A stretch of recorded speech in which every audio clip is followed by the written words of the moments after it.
നമ്മൾ മന്ത്രിയോട് എന്ന് പറയും ഞങ്ങൾക്ക് ഇതൊക്കെ സാധിച്ചു തരണം. മന്ത്രി പറയും ഇപ്പോഴും നോക്കിയത് ഞാൻ അതിനെപ്പറ്റി ആലോചിച്ചുകൊണ്ടിരിക്കുക. അങ്ങനെ ഇരിക്കുവാനല്ലാതെ. ശബ്ദഗാംഭീര്യം തിരുമേനിക്ക് ലഭിച്ച ദൈവികമായ വരദാനമാണ്.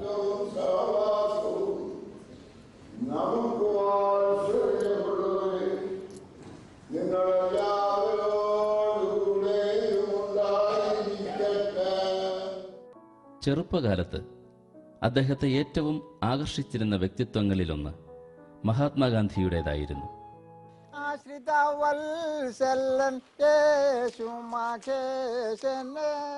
അറിഞ്ഞും അനുഭവിച്ചും മനുഷ്യന്റെ കഷ്ടപ്പാടുകൾ മനസ്സിലാക്കുന്നതിനുള്ള അഭിവാഞ്ച എപ്പോഴും അദ്ദേഹത്തിന്റെ ഹൃദയത്തിലുണ്ട്. സത്യാവസ്ഥ അറിയാൻ റെയിൽവേ പോർട്ടറുടെ ജോലി ചെയ്തു നോക്കാൻ പോലും അദ്ദേഹം സന്നദ്ധനായിരുന്നു.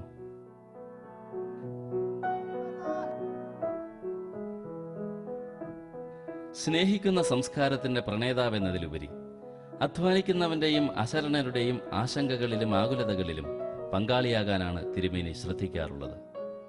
പാവനഹൃദയം ഏകുകാസാദയം, പാവനഹൃദയം ഏകുകാസാദയം, കേവലലോകസുഖങ്ങൾ വെടിഞ്ഞു ഞാൻ താവകാതൃപാദം ചേരാൻ, താവകാതൃപാദം ചേരാൻ.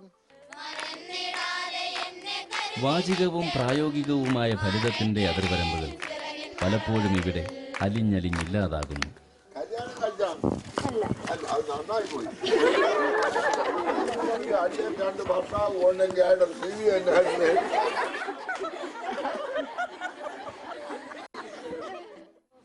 ജാതി മത വ്യത്യാസമില്ലാതെ അദ്ദേഹത്തിന്റെ സുഹൃത്തുക്കൾ ഈ കഴിവിനെ സർവാത്മന അംഗീകരിക്കുന്നു.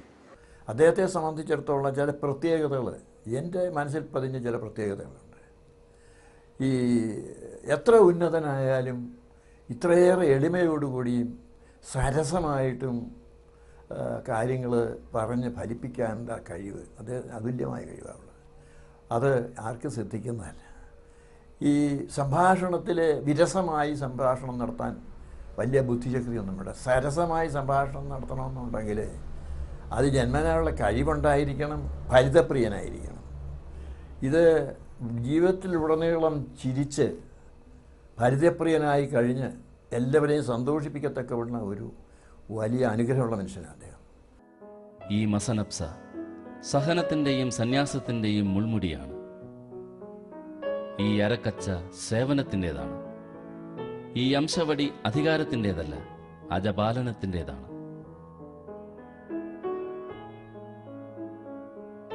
ശാന്തഗംഭീരനായി തിരുമേനി കടന്നു വരുമ്പോൾ വാതിലുകൾ പോലും തലകൾ ഉയർത്തേണ്ടതായി വരുന്നു. പ്രസാദാത്മകമായി ജീവിതത്തെ നേരിടാൻ ഒരുപാട് പേരെ പ്രാപ്തരാക്കാൻ ഈ ജീവിതം കൊണ്ട് കഴിഞ്ഞിട്ടുണ്ട്. മനസ്സിലെ ചെറുപ്പത്തിന്റെ തിരി അണയാതെ സൂക്ഷിക്കാൻ അദ്ദേഹത്തെ പ്രാപ്തനാക്കുന്നത് പരന്ന വായനാശീലമാണ്. അദ്ദേഹത്തെപ്പറ്റി നിരവധി ഗ്രന്ഥങ്ങൾ ഇതിനോടകം പ്രസിദ്ധീകൃതമായിട്ടുണ്ട്. യാത്രകളിൽ തൽപരനായ തിരുമേനി തന്റെ ഓരോ യാത്രാനുഭവങ്ങളും മുതൽക്കൂട്ടാക്കുകയാണ്. ദൈവകൃപയുടെ തണലിൽ അണച്ചു നിർത്തി വഴി നടത്തിയ മുൻഗാമികൾ ഈ മനസ്സിലെപ്പോഴുമുണ്ട്. ആ ഗുരുത്വത്തിന്റെ അനുഗ്രഹം കാവൽ വിളക്കായി എന്നും കൂടെയുണ്ട്. സനാതന മൂല്യങ്ങൾ എന്താണെന്ന് ഗ്രഹിക്കാൻ ഈ സന്യാസിവര്യനെ പോലെ ആത്മാർത്ഥമായി ശ്രമിച്ച അധികം പേർ കേരളത്തിൽ ഉണ്ടാവുമെന്ന് തോന്നുന്നില്ല. അതായത് ഹിന്ദു, ഇത് മുസ്ലിം, സർവ മതങ്ങളെയും മനുഷ്യനെ സ്നേഹിക്കുന്നതിൽ ജാതിയും മതവും ഒന്നും തിരുമേനിക്ക് ഒരിക്കലും വിലങ്ങുതടിയായിട്ടില്ല. താൻ ജീവിക്കുന്ന പ്രദേശത്തിന്റെ ഓരോ സ്പന്ദനവും അനുഭവിച്ചറിഞ്ഞ് സമൂഹത്തിൽ നിലനിൽക്കുന്ന ദുരാചാരങ്ങളെയും അനീതികളെയും എതിർക്കുന്നതിൽ എന്നും തിരുമേനി മുൻനിരയിൽ തന്നെ ഉണ്ടായിരുന്നു. മദർ തെരേസ മകനെ പോലെ കണ്ട ഇതേ വ്യക്തിയെ സ്വന്തം സഹോദരനെ പോലെ കാണുന്ന മറ്റൊരു ഇടയ ശ്രേഷ്ഠനുണ്ട് കേരളത്തിൽ. വലിയ മെത്രാപ്പോലിത്തായുമായിട്ട് എനിക്കുള്ള പരിചയം അനേക വർഷങ്ങൾക്ക് മുമ്പ് തുടങ്ങിയതാണ്. അച്ഛൻ്റെ പിതാവ് കരമണ്ണിൽ ഉമ്മനച്ഛനെയും കൊച്ചമ്മയും ആ വീട്ടിൽ പോയി പരിചയമുള്ള ഒരു ജോറി കുട്ടിയാണ് ഞാൻ. എന്നാൽ ഇപ്പോൾ ഞങ്ങൾ തിരുവില്ലായിൽ അങ്ങേപ്പുറത്ത് ഇങ്ങേപ്പുറത്ത് താമസിക്കുന്നത് കൊണ്ട് മെത്രാപ്പോലിത്തായ്ക്ക് ശേഷമാണ് എക്യുമെനിക്കൽ ബന്ധങ്ങൾ വളരെ കൂടുതലായി വർദ്ധിച്ചത്. അദ്ദേഹം ഒരു എക്യുമെനിക്കൽ ഫിഗർ തന്നെയാണ്. ഇത്രയും അധികം ഹ്യൂമറും വിജ്ഞാനവും എല്ലാം ചേർന്ന ഒരു മെത്രാപ്പോലിത്ത എനിക്ക് പരിചയം വേറെയില്ല. ദൈവം സർവശക്തനാണോ? വേദപുസ്തകം വായിക്കാനുള്ളതാണോ എന്നൊക്കെ ചോദിച്ച ഈ പ്രസംഗകൻ ശ്രോതാക്കളെ ആദ്യഘട്ടത്തിൽ ഞെട്ടിച്ചേക്കാം. പ്രസംഗത്തിന്റെ ഇതൾ വിരിയുമ്പോൾ മാത്രമാണ് കേൾവിക്കാർ പൊരുളറിയുന്നത്. നിങ്ങളോടൊരു ചോദ്യം. ഈ മാരാമൻ കൺവെൻഷന്റെ ഈ പന്തലിൽ യേശു ക്രിസ്തു ഉണ്ടോ? ഈ ബിഷപ്പന്മാരുടെ കൂട്ടത്തിൽ നോക്കിയാൽ നിങ്ങൾക്ക് യേശു ക്രിസ്തുവിനെ കാണാൻ. അച്ഛന്മാരുടെ കൂട്ടത്തിൽ നിങ്ങൾക്ക് യേശു ക്രിസ്തുവിനെ കാണാൻ. ഇവിടെ നിന്ന് ലഭിക്കുന്ന അറിവുകൾ ഒരായുഷ്കാലത്തിൻ്റെതാണ്. സമൂഹത്തിലെ എല്ലാ തിന്മകൾക്കുമെതിരെ കാലാകാലങ്ങളിൽ ഈ മുഴങ്ങുന്ന ശബ്ദം ഉയർന്നിട്ടുണ്ട്. യോഗ്യനും ഉത്തമനും എന്ന് കണ്ട് മലങ്കര മാർത്തോമ്മ സഭ മനം കുളിർത്ത് ഓക്സിയോസ് വിളിച്ച് എന്നും അദ്ദേഹത്തെ അംഗീകരിച്ചിട്ടുണ്ട്. മാർത്തോമാ മെത്രാപ്പോലീത്ത ഉത്തമനും യോഗ്യനുമാകുന്നു.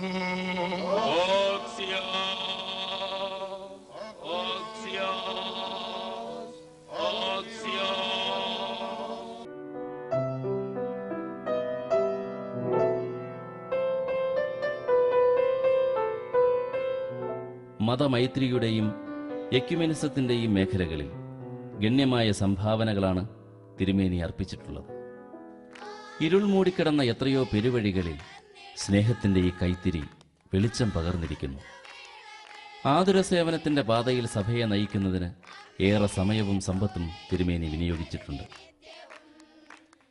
എത്ര തിരുനാളങ്ങൾ ഉലഞ്ഞാലും ഭയമില്ലാതെ കാലത്തിൻ്റെ അൾത്താരയ്ക്ക് മുന്നിൽ എളിമയുടെ ആൾരൂപമായി തിരുമേനി നിൽക്കുന്നു.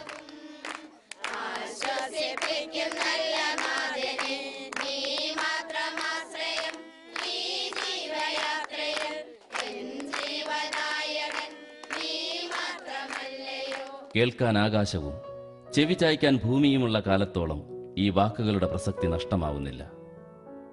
മേഘങ്ങളുടെ തേരിലിരുന്ന് വലിയവനായ ദൈവം എളിയവരായ നമുക്ക് വേണ്ടി ഈ ഇടയശ്രേഷ്ഠൻ നടത്തുന്ന യാചനകളുടെ ശബ്ദം കേൾക്കാതിരിക്കുമോ? അഭിവന്യ ഫിലിപ്പോസ് മാർ ക്രിസോസ്റ്റം മാർത്തോമാ മെത്രാപ്പൊലീത്ത തിരുമേനി ഏപ്രിൽ 27-ാം തീയതി 90-ാം വയസ്സിലേക്ക് പ്രവേശിക്കുകയാണ്.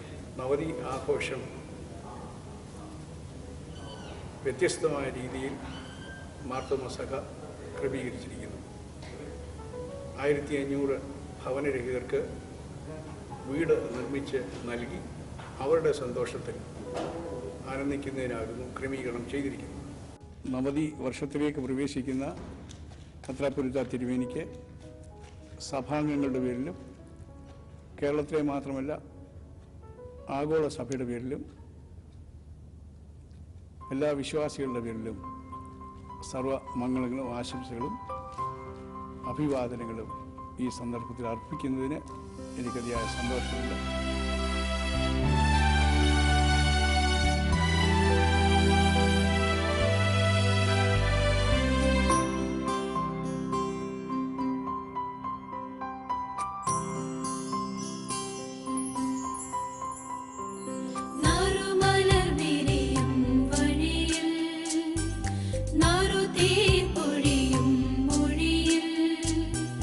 നവദീതൻ നിറവിൽ മലങ്കര സഭ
ഇത്